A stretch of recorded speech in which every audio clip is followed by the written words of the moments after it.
أعوذ بالله من الشيطان الرجيم. بسم الله الرحمن الرحيم. حامدا ومصليا ومسلما اللهم صل على محمد كما تحب وترضى له. بسم الله الرحمن الرحيم. السلام علیکم ورحمۃ اللہ وبرکاتہ. یہ آپ کا چینل اسلامی وظائف ہے. آج ہم آپ کے لیے یرکان کا وظیفہ لے کر حاضر ہوئے ہیں کہ جس شخص کو بھی یرکان ہو اس کے لیے وظیفہ لاجواب اور اکثیر عمل ہے. وظیفہ شروع کرنے سے پہلے اگر آپ نے ہمارے چینل کو ابھی تک سبسکرائب نہیں کیا تو پلیز ہمارے چینل کو سبسکرائب کر دیں اور آگے فرینڈس اور فیملی ممبر کے ساتھ بھی شیئر کر دیں. ہماری دعا ہے کہ جتنے بھی بیمار ہیں اللہ تعالیٰ ان کو مکمل صحت عطا فرمائے اور جتنے بھی پریشان حال ہیں ان کی تمام پریشانیوں کو دور فرمائے. بہت سے بھائیوں نے اپنی دعاؤں کا کہا ہے کہ وہ گھروں میں ہسپتالوں میں سخت بیمار ہیں. اللہ تعالیٰ ان کو بھی مکمل صحت عطا فرمائے. آمین. آج ہم آپ کے لیے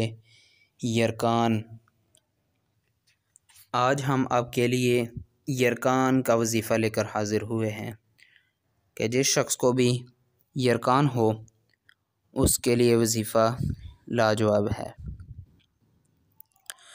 وظیفے کے لیے چند شرائط ہیں. نمبر 1، یقین کا ہونا بہت زیادہ ضروری ہے. نمبر 2، 5 وقت کی نمازوں کا اہتمام ہو. نمبر 3، قرآن مجید کی تلاوت کا اہتمام ہو. یقین ہوگا تو یہ وظیفہ اپنا اثر انداز دکھائے گا. یقین نہیں ہوگا تو وظیفہ اثر انداز نہیں ہوگا. اور 5 وقت کی نمازوں کا اہتمام ہو. نمازوں کا اہتمام ہوگا تو یہ وظیفہ اثر انداز ہوگا. نمازوں کا اہتمام نہیں ہوگا تو وظیفہ اپنا اثر انداز نہیں دکھائے گا. نمبر 3، قرآن مجید کی تلاوت کا اہتمام ہو. قرآن مجید کی تلاوت کا اہتمام ہوگا تو وظیفہ اثر انداز ہوگا. اگر قرآن مجید کی تلاوت کا اہتمام نہیں تو وظیفہ اپنا اثر انداز نہیں دکھائے گا. آج کا وظیفہ یہ ہے کہ جس شخص کو بھی یرکان ہو وہ یہ نقش جو آپ کو اسکرین پر شو ہو رہا ہوگا یہ آپ نے اس شخص کے گلے میں لٹکا دینا ہے اور یہی نقش آپ نے کسی کانچ یا شیشے کی پلیٹ پر لکھ کر یہ اس شخص کو صبح اور شام پلائیں.